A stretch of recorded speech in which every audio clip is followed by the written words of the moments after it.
আসসালামু আলাইকুম। আপনারা কেমন আছেন? আশা করি সবাই ভালো আছেন। আমি এখন মদ্যক নির্ণয় করব। মদ্যক নির্ণয় করার জন্য এখানে শ্রেণী ব্যক্তি 41 থেকে 45, 46 থেকে 50, অর্থাৎ এখানে শ্রেণী ব্যক্তি দেওয়া আছে, গণসংখ্যা দেওয়া আছে। আমার এখানে ঘর আছে 1 2 3 4 5, পাঁচটা। আমার ঘর আছে 5টা। আমি এবং আরও 2টা বাড়াই করব। একটা শ্রেণী ব্যক্তি এবং গণসংখ্যার জন্য, আরেকটা নিচে এই যে গণসংখ্যার যোগফলের জন্য আমি আরেকটা গড় বাড়াই করব। অর্থাৎ আমার এখানে গড় আছে 5টা, তার মানে আরও 2টা টোটাল বাড়াই করতে হবে। মোট গড় হবে আমার 7টা। আর কলাম হবে 3টা। একটা হচ্ছে শ্রেণী ব্যক্তি, একটা গণসংখ্যা, আরেকটা হচ্ছে ক্রমযোজিত গণসংখ্যা।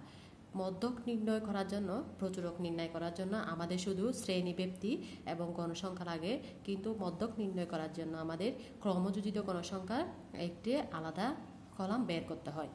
এখন মধ্যক নির্ণয় করার জন্য আমরা ক্রমযোজিত গণসংখ্যা কিভাবে বের করব? ক্রমযোজিত গণসংখ্যা নির্ণয় করার জন্য আমাদেরকে গণসংখ্যার প্রথম যে সংখ্যাটা আছে 12, এটা আমাদের এখানে লিখতে হবে 12। এরপর 12 এর সাথে 12 লিখতে হবে। এরপর 12 এর সাথে প্রথম যে গণসংখ্যাটা আছে ওটা লিখছি। এরপর 12 এর সাথে এটা যোগ করতে হবে, 12 এর সাথে এটা যোগ করতে হবে। 12 এর সাথে আমি যদি 15 যোগ করি কত হয়? 27। এবার 27-এর সাথে এটা যোগ করতে হবে, 27-এর সাথে এটা যোগ করতে হবে। 27-এর সাথে যদি আমি 25 যোগ করি কত হয়? 52। এবার 52-এর সাথে 18 যোগ করতে হবে, 52-এর সাথে 18 যোগ করতে হবে। 52-এর সাথে 18 যোগ করলে কত হয়? 70। এবার 70-এর সাথে 10 যোগ করতে হবে, তাহলে কত হয়? 80। প্রথম গণসংখ্যা যেটা ছিল সেটা এই ঘরেও লিখছি। এরপর কোনাকুনি যোগ করছি, 12-এর সাথে 15 যোগ করছি, 27-এর সাথে 25 যোগ করে 52 হয়েছে, 52-এর সাথে 18 যোগ করে 70 হয়েছে, 70-এর সাথে 10 যোগ করে 80 হয়েছে। এটা হচ্ছে ক্রমযোজিত গণসংখ্যা সারণী নির্ণয় করার টেকনিক। এখন আমি n সমান কত পাইছি? এখানে 80। n সমান হচ্ছে গণসংখ্যার যোগফল, অর্থাৎ আমি 12 15 25 18 10 এগুলো যোগ করে আমি কত পাইছি? 80। আমি ঘরগুলো এখানে স্পষ্টভাবে দেখার জন্য কলম দিয়ে অঙ্কন করছি। তোমরা অবশ্যই এগুলো পেন্সিল দিয়ে করবা, এগুলো অবশ্যই পেন্সিল দিয়ে করতে হবে। এবার আমি এখানে মধ্যক নির্ণয় করব। আমরা জানি মধ্যকের সূত্র, আমরা জানি মধ্যক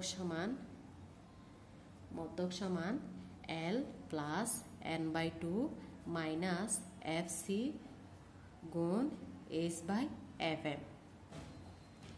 এখানে L সমান কি? আমরা প্রচুরকে পাইছিলাম L সমান প্রচুরক শ্রেণীর নিম্ন সীমা। এখানে L সমান হচ্ছে, আমি যেহেতু মধ্যক নির্ণয় করব তাই হচ্ছে মধ্যক শ্রেণীর নিম্ন সীমা। এখন মধ্যক শ্রেণী কোনটা? মধ্যক শ্রেণী হচ্ছে, আমি n সমান এখানে কত পাইছি? গণসংখ্যার যোগফল কত পাইছি? 80। 80-কে 2 দিয়ে ভাগ দিতে হবে। 80-কে যদি আমি 2 দিয়ে ভাগ দিই কত হয়? 40।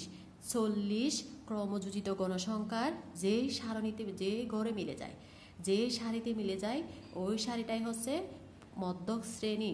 ওই সারিটাই হচ্ছে মধ্যক শ্রেণী। অর্থাৎ n সমান এখানে কত আছে? 80। 80-কে 2 দিয়ে ভাগ দিলে কত হয়? 40। এখন আমাকে দেখতে হবে 40 ক্রমযোজিত গণসংখ্যার সারণীতে কোন ঘরে মিলে যায়। এখন 12-এর মধ্যে 40 আছে, 12-এর মধ্যে 40 নাই, 27-এর মধ্যেও 40 নাই, 52-এর মধ্যে 40 আছে, 52-এর মধ্যে 40 আছে। তাই 52 এটা হচ্ছে মধ্যক শ্রেণী। 52 এটা হচ্ছে মধ্যক শ্রেণী। এখানে মধ্যক শ্রেণী কোনটা? এটা 51 থেকে 55। মোট গণসংখ্যাকে 2 দিয়ে ভাগ করে সেই সংখ্যাটি ক্রমযোজিত গণসংখ্যার যেই শ্রেণীতে মিলে যাবে ওই শ্রেণীটাই হচ্ছে মধ্যক শ্রেণী। এখানে আমি n-কে যদি 2 দিয়ে ভাগ দিই 40, 80-কে 2 দিয়ে ভাগ দিলে 40, 40 ক্রমযোজিত গণসংখ্যা 52-এর মধ্যে মিলে যাচ্ছে। তার মানে 12-এর মধ্যে 40 নাই, 27-এর মধ্যে 40 নাই, 52-এর মধ্যে 40 আছে। 52তে মিলে যাচ্ছে, তাই এই সারিতে গিয়ে শ্রেণী ব্যক্তিতে এটাই হচ্ছে মধ্যক শ্রেণী। 51 থেকে 55 এটাই হচ্ছে মধ্যক শ্রেণী। মধ্যক শ্রেণীর নিম্নসীমা কত? তাহলে 51। এখানে মধ্যক শ্রেণীর নিম্নসীমা কত? 51। তাহলে এল সমান কত? 51। আমি এখানেও লিখতে পারি এল সমান কত? 51। এবার এন সমান কত পাইছি? এন সমান মোট যোগফল কত পাইছি? 80। 80কে 2 দিয়ে ভাগ, মাইনাস এফসি সমান আমি কত পাইছি? এফসি হচ্ছে মধ্যক শ্রেণীর পূর্ববর্তী শ্রেণীর ক্রমযোজিত গণসংখ্যা। মধ্যক শ্রেণীর তাহলে এখানে কোনটা? এটা 51 থেকে 55। মধ্যক শ্রেণীর পূর্ববর্তী শ্রেণী, তার পূর্ববর্তী শ্রেণী হচ্ছে এটা। পূর্ববর্তী শ্রেণীর ক্রমযোজিত গণসংখ্যা কত? 27। মধ্যক শ্রেণী হচ্ছে এটা, এটার পূর্ববর্তী শ্রেণী তার মানে আগের শ্রেণী হচ্ছে এটা, এটার ক্রমযোজিত গণসংখ্যা। ক্রমযোজিত গণসংখ্যা তাহলে কত? 27। এটা হচ্ছে এফসি। এফসি সমান এখানে কত? 27। এফসি সমান 27। এর সমান কি? এর সমান হচ্ছে শ্রেণী ব্যবধান, অর্থাৎ 41 থেকে 45-এর মধ্যে ব্যবধান কত? 5। 41 থেকে 45, 41, 42, 43, 44, 45।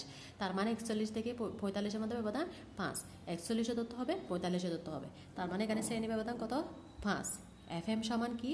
এখন এফএম সমান হচ্ছে মধ্যক শ্রেণীর গণসংখ্যা। মধ্যক শ্রেণীর গণসংখ্যা।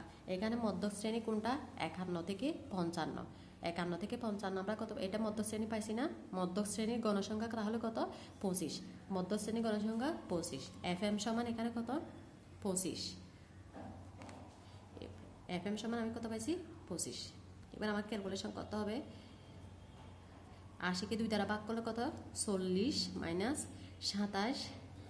এটা গুণ করলে 5 5 25। তাহলে 1/5।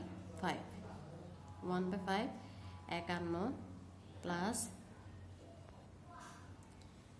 40 থেকে 27 চলে গেল হয় 13। 51, 13কে যদি আমি 5 দিয়ে ভাগ দিই তাহলে এটা হবে 34.6। 34.6-এর সাথে 34.6-এর সাথে 51 এটা যোগ করলে হয় 85.6। সুতরাং নির্ণয় মধ্যক 85.6। এটা হচ্ছে আমার মধ্যক নির্ণয় হয়ে গেছে। আমি প্রথমে 3টা গ শ্রেণীব্যক্তি গণসংখ্যা, ক্রমযোজিত গণসংখ্যা। মধ্যক শ্রেণী নির্ণয় করার জন্য অবশ্যই ক্রমযোজিত গণসংখ্যা নির্ণয় করতে হবে। এরপর মধ্যকের সূত্র দিয়ে L plus n/2 minus FC গুণ S/FM, এটা হচ্ছে মধ্যকের সূত্র। L সমান কি? L সমান হচ্ছে মধ্যক শ্রেণীর নিম্নসীমা, অর্থাৎ মধ্য শ্রেণী n-কে 2 দিয়ে ভাগ দিতে হবে। 80-কে 2 দিয়ে ভাগ দিলে হয় 40। 40 ক্রমযোজিত গণসংখ্যার মধ্যে যেই ঘরে মিলে যায় ওইটাই হচ্ছে মধ্যক শ্রেণী, অর্থাৎ 12, 27, 52-এর মধ্যে 40টা মিলে গেছে, তাই 52-এর মধ্যে এখানে শ্রেণী ব্যক্তিতে গিয়ে এটাই হচ্ছে মধ্যক শ্রেণী। মধ্যক শ্রেণীর নিম্নসীমা হচ্ছে L। L সমান কত? তাহলে 51। এরপর এন সমান কত? এন সমান এই যে 80, এটা। এফসি সমান কত? এফসি সমান হচ্ছে মধ্যক শ্রেণী তার পূর্ববর্তী শ্রেণীর ক্রমযোজিত গণসংখ্যা। মধ্যক শ্রেণী হচ্ছে 51 থেকে 55, এটা। তার পূর্ববর্তী শ্রেণী হচ্ছে এই যে উপরের এটা, এটার ক্রমযোজিত গণসংখ্যা কত? 27। এফএম সমান কি? এফএম সমান 25, এটা হচ্ছে মধ্যক শ্রেণীর গণসংখ্যা। তার মানে মধ্য শ্রেণী কত? 51 থেকে 55, এটার গণসংখ্যা কত? 25। এর সমান কত? এর সমান হচ্ছে শ্রেণী ব্যক্তি, শ্রেণী ব্যবধান। 41 থেকে 45-এর মধ্যে ব্যবধান কত? ওইটাই হচ্ছে এস এর মান। এটা ক্যালকুলেশন করে আমার মধ্যক এটা আসছে। আমার ক্লাসটি যদি আপনাদের ভালো লাগে থাকে তাহলে অবশ্যই লাইক, কমেন্ট এবং সাবস্ক্রাইব করতে ভুলবেন না। ধন্যবাদ সবাইকে।